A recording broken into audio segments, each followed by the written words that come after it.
It was 2:17 a.m. when my phone lit up with my dad's name. Not a text, a call. At that hour, it could only mean one thing, something bad. I answered and barely got a hello out before he launched in. "Derek, it's Aaron. They've arrested him. We need your help, okay? It's serious, real serious. Embezzlement, federal charges." His voice cracked, frantic. In the background, I heard my mom sobbing, saying something I couldn't make out. I sat up in bed, heart pounding, cold air cutting across my chest. "Wait, what?" "They came to his apartment tonight. FBI or somebody. Hell, I don't even know. They took him in handcuffs. Derek, please, we don't know what to do. Do you know anyone? A lawyer? Someone who can—" My dad was spiraling. My mom wailed something behind him, and he snapped, "Linda, please, I'm talking to him." I pulled the phone away from my ear, looked at the time again. 2:17, my eyes burned. My brain scrambled to catch up. Aaron, arrested, embezzlement, my little brother, the golden one. They wanted me to help. Of course they did. Not just advice, not just, what do we do? They wanted numbers, legal contacts, money if I had it. Pull some strings, make something happen, like I owed it to them. Like this was just another fire I should run and put out while they watched from the porch. But I remembered 18 months ago. My voice broke back into the call. "You remember when I was getting divorced?" Silence on the line, except for my mom sniffling. "When I called for help, just 10 grand to save the house, you said I'd figure it out." I laughed once, sharp. "You were right, I did, alone." "Derek, please," my mom choked out. "This is different." "Yeah," I said. "This time it's him. So now it's urgent. Quick note, before we keep going, where are you listening from tonight?" I looked over at my wife, Julie, asleep beside me, her hair half covering her face, completely unaware. I stared at her for a long second, phone still in hand. She stirred. "Everything okay?" I shook my head once. "Just the past calling," I said. "And it's finally out of lifelines." My dad was still talking when I cut back in. "Look, I'll think about it. I'll call you tomorrow." I ended the call before they could say anything else. Not out of spite, just because, for once, they could wait on me. I lay there staring at the ceiling, still holding my phone like it might ring again. But it didn't. Just the silence of our bedroom and the low hum of the AC. My eyes didn't close. Not for hours. Instead, all I could think about was Aaron. 8 years younger, blonde, blue-eyed, dimpled smile. He looked like the kind of kid they'd put on cereal boxes. He lit up every room he walked into. Strangers used to stop us in the grocery store just to say how adorable he was. Me? I was dark-haired, quiet, average. I blended in. Aaron popped off the screen. My dad worked admin at a local hospital in Norwood. My mom taught 3rd grade. We had a solid little house, fenced yard, nice cars.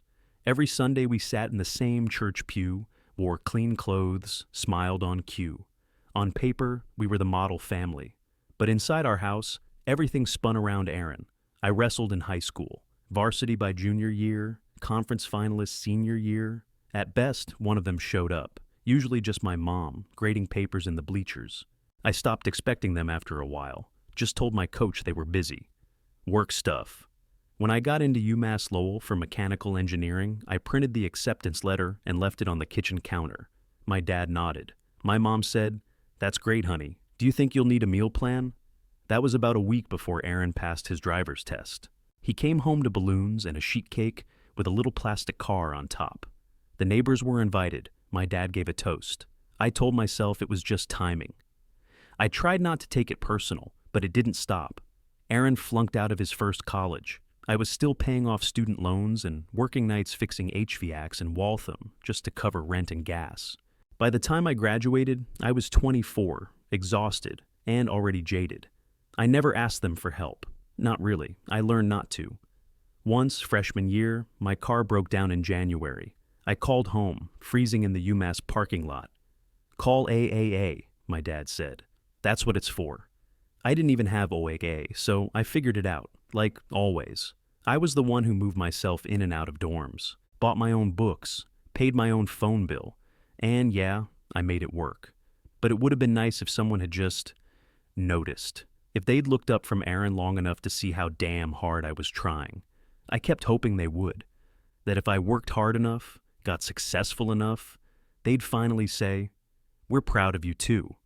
That never came. But every time Aaron posted a photo from his latest venture, real estate, crypto, car flipping, my parents shared it with heart emojis and captions like, "Our boy's doing big things." I learned early. I could either chase their attention or build something for myself. So I built, and deep down, I hoped maybe someday they'd realize what they missed. I got tired of waiting for them to notice. So I built something they couldn't ignore. Right out of college, I started a small HVAC contracting business in Braintree. Just me, a beat-up van, and some tools. By year 2, I had 3 full-time guys working under me. By year 5, we were installing smart thermostats for office buildings and new condos along the South Shore.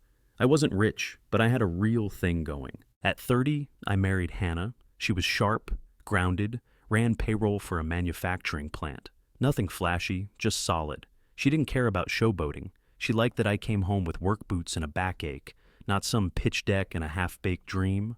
We bought a little 3-bedroom in Quincy, quiet street, decent yard. I finally felt like I had traction, like all that grinding had paid off. Then COVID hit. At first, I thought it'd blow over in a couple weeks, but projects got canceled left and right. Offices went remote. Commercial jobs dried up. No one wanted workers in their homes. Clients stopped answering emails. My guys went on unemployment. And suddenly, it was just me again. Just like the beginning, except this time with a mortgage and bills and no cash flow. We burned through our savings by June. I sold 2 trucks just to stay liquid. Still wasn't enough. I stared at the ceiling for 2 nights before I made the call. But this was different.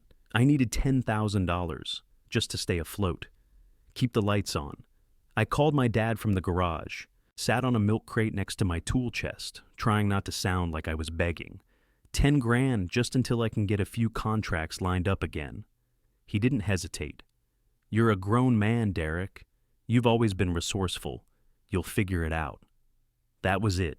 No questions. No discussion. Like he was complimenting me while walking away. 2 days later, Aaron posted a selfie on Instagram. Him, grinning in front of a new office space, with some dumb hashtag like #CryptoKings. I scrolled through the comments and found one from my mom. So proud of our entrepreneur. Turns out they'd given him $40,000 to get the business off the ground. No strings. Just wrote him a check and called it support. I didn't say anything at first. Just held it in, worked harder, slept less. Hannah noticed before I did. "You're always somewhere else," she said one night while we ate dinner in silence. "You sit down, but you're not really here." I said I was tired. She said I was bitter. She wasn't wrong. By November, she told me she was done. "I don't want to watch you drown, Derek. You're not even trying to come up for air." I didn't argue. I didn't have the energy. She packed 2 bags, left a note on the table, and walked out while I was on a job. I let her go. A few weeks later, I hit my breaking point. Sitting on the floor of that empty house with the heating shut off, I called my mom. I hadn't cried in years. That night I did. "I don't know what to do anymore," I said. "Everything's gone. I'm alone." She was quiet for a second. Then she sighed. "Well, you chose a risky career path," she said. "Maybe next time, think long term." I stared at the wall like it might crack open and swallow me. Then I hung up. No goodbye, no thank you, just click. After that, I stopped calling. I didn't just stop calling, I dropped off the map. I found a studio above a tire shop in Randolph. One room, leaky ceiling, smelled like burnt rubber and old oil, but the rent was cheap and no one asked questions. I kept a mini fridge under the sink and slept on a futon that never fully unfolded, worked 60-hour weeks, whatever jobs I could get, repair calls, duct installs, wiring junkers. My hands were cracked year-round, my back ached every morning. I didn't care. I was alive, barely. Meanwhile, Aaron's third business tanked. Something about branded water bottles with QR codes. Who knows? Didn't matter. My parents bailed him out again, paid off his debt, smoothed it over like always. 2 weeks later, they posted photos from the Cape, smiling on the beach, drinks in hand, Aaron in aviators with some new girlfriend. Caption: "Family time is the best time."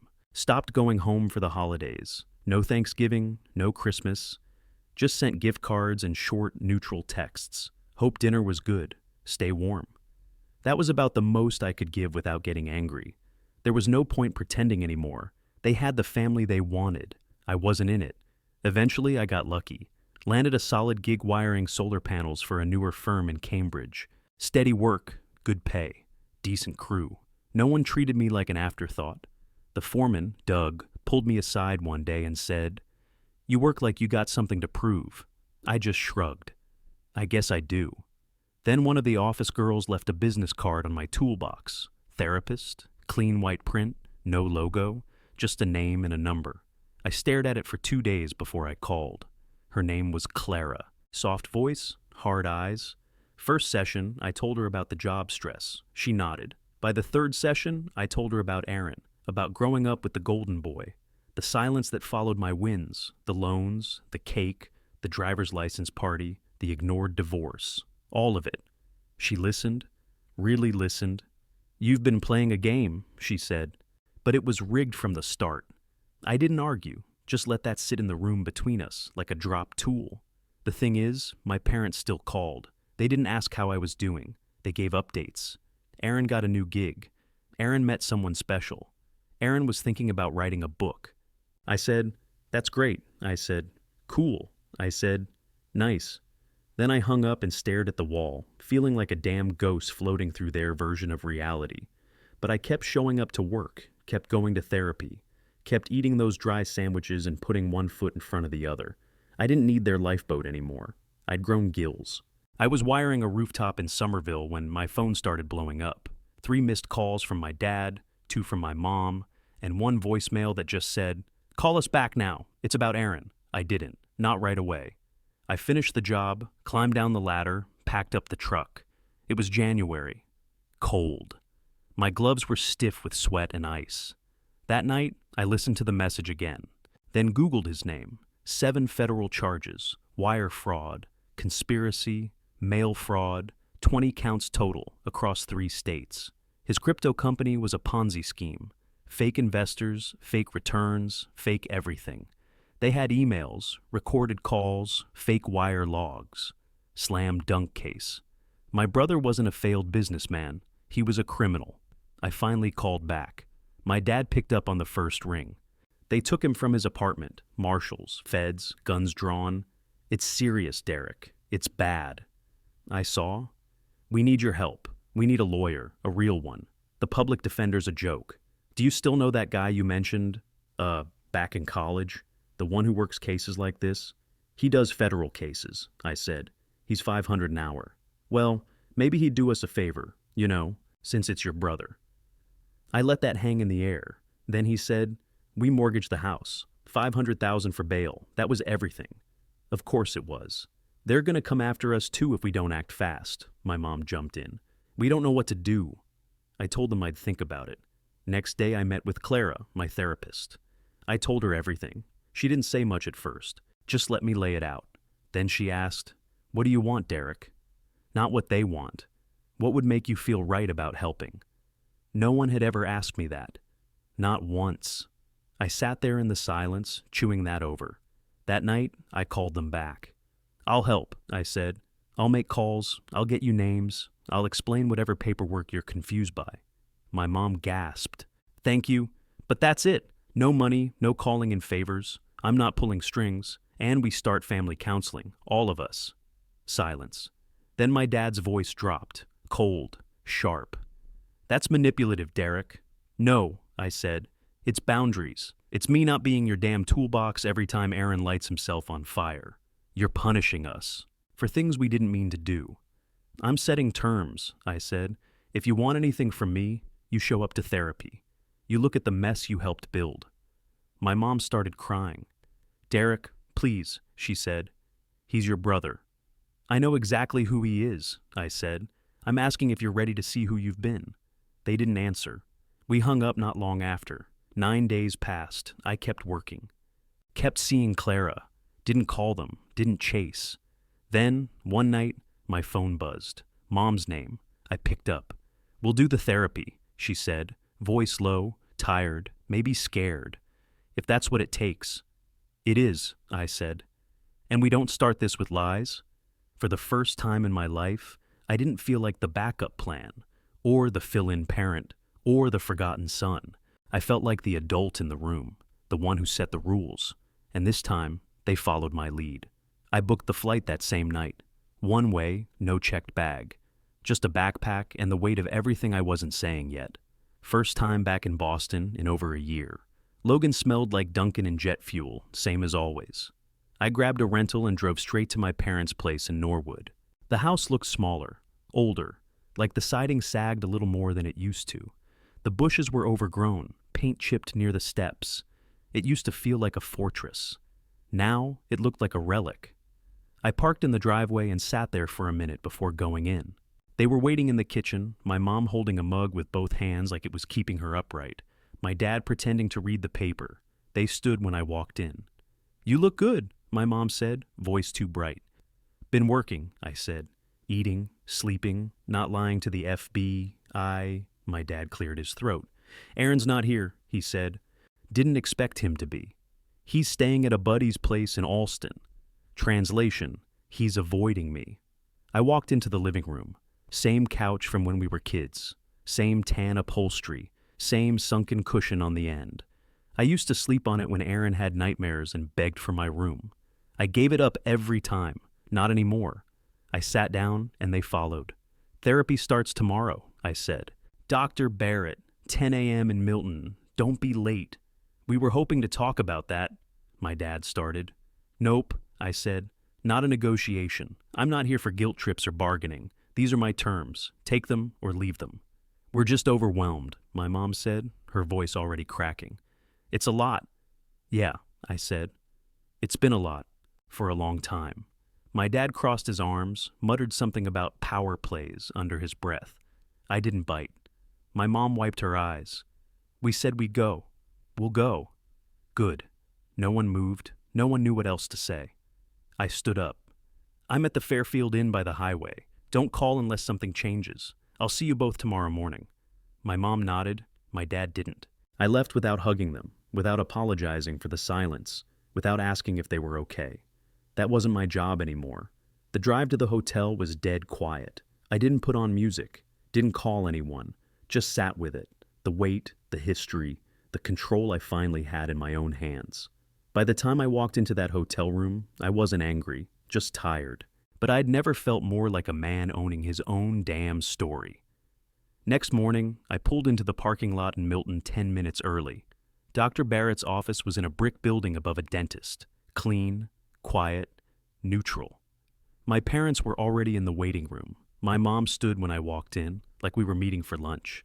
My dad stayed seated, arms crossed, chewing the inside of his cheek. Aaron showed up 10 minutes late, hoodie up, sunglasses on inside, didn't say a word, sat down like he couldn't care less. But he was there. That mattered more than I wanted to admit.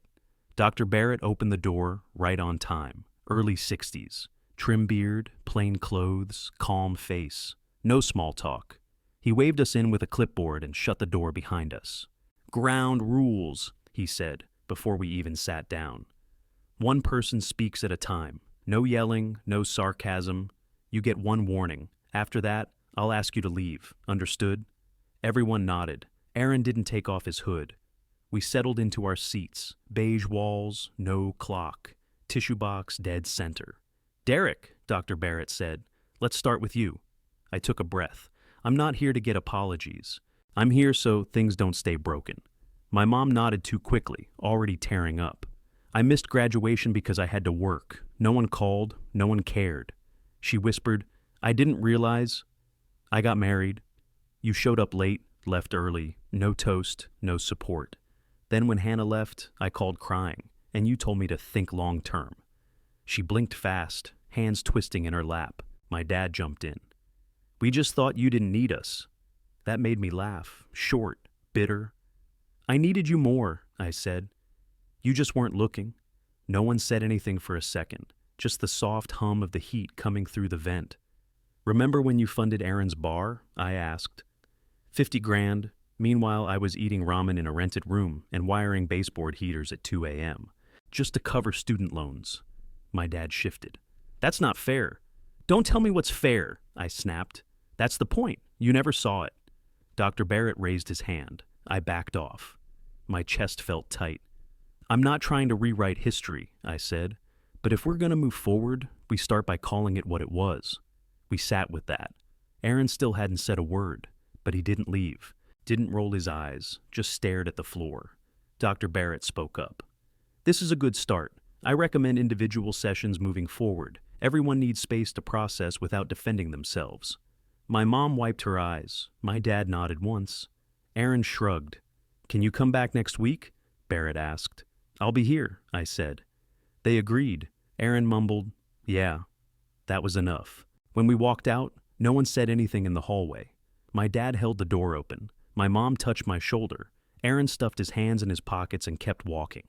But I didn't feel the old rage, the white-hot, breathless thing that used to follow me out of every room with them. I was just tired, and maybe, for the first time in years, a little lighter. I didn't expect to get involved past that first session. But Aaron's lawyer reached out, some junior associate the family scraped together through a friend of a friend, and the guy was drowning. So I stepped in, helped read through the deal, explain the terms, cut through the legal doublespeak, got Aaron to understand exactly what he was walking into. No miracles, no loopholes, just cold facts. 2 years, house arrest. 5 years, probation. Mandatory restitution payments for the next decade. But no prison time. He took the deal. It was the first smart move he'd made in years. After that, the calls from my parents started changing. No more panicked voicemails or sudden, we need you now moments, just check-ins. Hey, how's work going? Did you ever get that truck fixed? My mom called once just to ask what I was making for dinner. It was weird, good, overdue. We were months into therapy when my dad finally pulled me aside, just the two of us, in Dr. Barrett's office. Lights dimmed low. He sat forward, elbows on his knees. Didn't look at me. I thought pushing you made you strong, he said. I thought letting you struggle would make you tougher. And maybe it did. But I didn't see what I was doing. I didn't say anything at first. Then I said, I was never asking you to rescue me. I was asking you to care. He nodded, slow. I see that now. Couple weeks later, my mom had her own moment. I always thought you had it handled, she said, her voice cracking. You were just solid, quiet. I didn't realize you were hurting. That's how people drown, I told her. No one thinks to ask if they're struggling. She didn't argue, just wiped her eyes and said, I'm sorry. Therapy didn't fix everything. Some sessions were brutal. Old wounds, new arguments, dead silence that felt like it could split the walls in half. But the script started flipping. We weren't pretending anymore. We weren't dancing around the truth. By that fall, I started going home for the holidays again. Nothing huge, just dinner, some awkward conversation, football on in the background. But this time, it was different. They asked about my job, my crew, the solar projects we were running in Western Massachusetts. They didn't glaze over when I talked. They listened. Actually listened. Aaron kept quiet, mostly. Didn't brag, didn't deflect. Just passed the mashed potatoes and asked if I liked his new ankle monitor sleeve. We laughed. It was dark humor, but it was real. No one brought up the old days. And I didn't need them to. For the first time, I didn't feel like a stranger in my own family. A year after Aaron's arrest, I got engaged to Julie. We met on a job. She handled logistics for the solar company. First time I saw her, she was yelling at a vendor over a missing inverter. Blonde hair in a bun, clipboard under her arm, no time for nonsense. I liked her immediately. She didn't care about my baggage, didn't ask me to fix hers. We just clicked. When we told my parents, they didn't lecture. They didn't ask what we could afford or suggest we elope. My mom just said, how can we help? And this time, it felt real. Julie wanted something simple, an outdoor wedding behind this old farmhouse venue in Concord. String lights, picnic tables, barbecue instead of steak. We kept the guest list small, just close friends, her family, mine. And yeah, Aaron came. He brought a quiet girl named Natalie who worked at a bookstore. She barely spoke, but smiled a lot. He didn't drink, didn't talk about crypto or the next big thing, just helped set up chairs and asked where the trash bins were. The ceremony was short, honest. Julie cried through half her vows. I forgot half of mine. Nobody cared. Then came the toast. My dad stood up, glass in hand, tapped the side with his ring. I used to think being strong meant not needing anyone, he said. That independence was the same as character. But Derek showed me that real strength, real integrity, means standing up even when no one's standing with you. Everyone went quiet. "He's been the backbone of this family," he said, even when we were too blind to see it. My chest got tight, but I didn't look down. Afterward, my mom hugged me. "I'm proud of the man you've become," she whispered. I didn't flinch. I believed her. Aaron came up a little later, hands in his pockets, eyes steady. "Thanks," he said, "for everything. I know I don't deserve it, but thanks." I nodded. "Just keep showing up." He nodded back. That was enough. By midnight, most people had cleared out. The band packed up. The last of the cake was gone. Julie and I sat under the string lights, shoes off, her legs across mine. Crickets buzzed. The wind finally cooled down. Empty glasses littered the tables. It was quiet in a way that felt earned. "You all right?" she asked, brushing hair from her face. I looked out over the empty dance floor, where I'd said vows, where I'd heard the first apology I ever believed. "Yeah," I said, "I think I finally am."